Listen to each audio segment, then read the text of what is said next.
In what appears to be a knee-jerk reaction, Labour have fed the flames of immigration, pushing it to the top of the news agenda.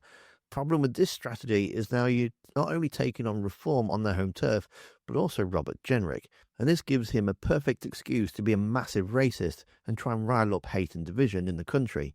On Sky News' interview today, the things he said were actually quite disgusting, using Bradford's example of over half of the city is full of immigrants. Yet on the 2021 census, 80% of the residents had put down England as their place of birth, which makes them British.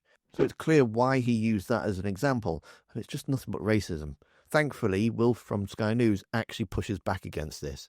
Immigration has done incalculable damage to this country, and we risk becoming an island of strangers, words of the Prime Minister yesterday. Do you agree with those words? I think we already are.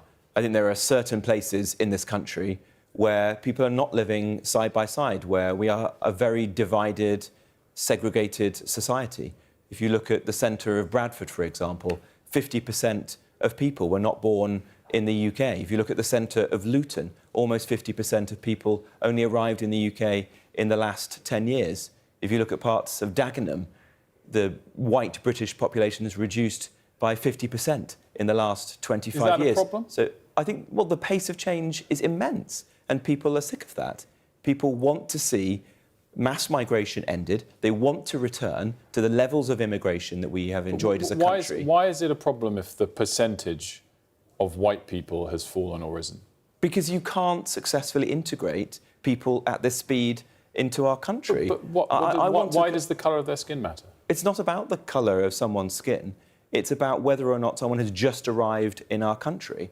And if you have places... But that is a different point, If you have places... That is a different point. If you have places like the centre of Bradford, where half the population has only just arrived in our country, how can you expect those people to know our history, our heritage, our norms, our traditions, to be well integrated? Not all interviewers are going to push back against stuff like this, so there's going to be now a lot of anti-white rhetoric being allowed to sway the population. Prime Minister had his home attack yesterday, and words such as Robert Jenrick's are only designed to incite more violence. Are Labour taking the wrong approach to immigration? Well, to see my thoughts, you have to check out the video that's on screen now. But in the meantime, just look after yourself and stay safe.